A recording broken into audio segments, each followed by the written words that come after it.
If you use the proper tone, it will come across as non-accusatory. So, when you consistently disrupt the meeting, I feel like I'm wasting everyone's time because we're not getting done what we need to get done. So you use a proper tone. You're going to call that person out on the carpet. You're going to please everyone else in the room because if you're in a meeting and you're trying to run a meeting, there's always that one person that doesn't know when to shut up or always has something to say that nobody else really cares about, but they feel like they have to say it. So you, as the person running the meeting, can use that I message in that situation to basically call them out and do it without being overly mean and overly accusatory. But it is still assertive because, quite frankly, you just called them out in front of a room full of people. So you are being assertive. But I can promise you that everyone in the meeting is noticing and everyone knows it's that one person that they always do this. So if you don't address it, it causes you to look weak. So if you do address it, it makes everyone else happy because you've called that person on the carpet and you're going to stop wasting their time. But I will say, after that meeting, if you use that technique, you need to pull that person aside and basically address the situation. Okay. Seems like I may have put you on the spot in there. It feels like, you may be a little upset with me for calling you out and you need to address that behavior. Otherwise, you're going to create a little monster there. So you need to smooth that over after that meeting if you do call someone out using that I message. Okay. An I message can also be used to address an ultimatum. So if someone gives you an ultimatum, it's either this or this, you can say, when you give me an ultimatum, I feel like I'm backed into a corner because it limits all the options we have moving forward. Okay, so anytime someone gives you an ultimatum about something, it's very good to throw that I message at them. Okay. Once again, use it sparingly because it is very assertive. Do we have questions on the I message? Yes. I was trying to type. I think we'll pull it up. Is it Archana? I don't want to say your name wrong, but if you can come off of mute.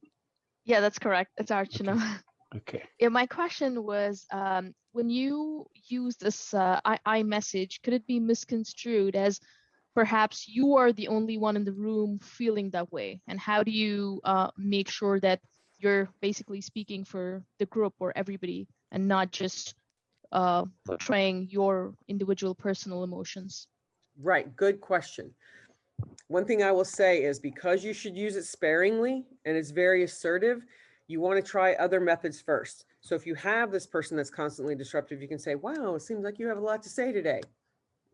Seems like you have something to add to the conversation." You can try anything to point out, "Hey, you're overdoing it." You can try labels and other things first. You should use this kind of as a last resort and to really call them out. And by that time, if you've tried to address this behavior, you can read the room. You can see everyone else's nonverbal reactions in the room to know. If you see people going like this, like, "Geez, here this guy goes again," you're going to know that you feel the same way. Everybody else feels the same way as you. And so addressing the situation is going to be the best way to handle it.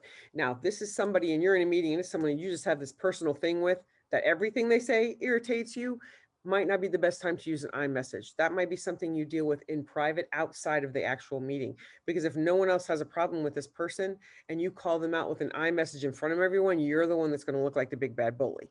So you kind of have to read the room first.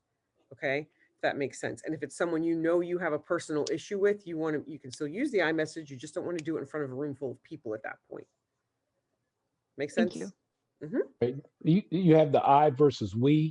If you're in the room and you're looking around the room and everybody's rolling their eyes every time that person says something, Mm-hmm. and you could tell that it's dragging a meeting along, and you'll see it by everybody's body language. That's a time after, if it becomes so persistent that it's just counterproductive to the meeting. That's when you want to use that I message. You know, get it out there. Usually that one individual, everybody else is going to smile, or in their face they're going to be showing you that that's what I wanted to say but didn't have the courage to say, and you'll move on from there because they'll see it. You can read a room, and most people can read the room. You know, if you walk in the room and everybody start talking, you get nervous that they're talking about you. Same thing when you're in the Absolutely. room and you see one person doing things that's counterproductive and everybody else is genuinely trying to get this meeting accomplished or get everything done. You'll see that from the person. Mm-hmm. Absolutely. Good. That was a good question.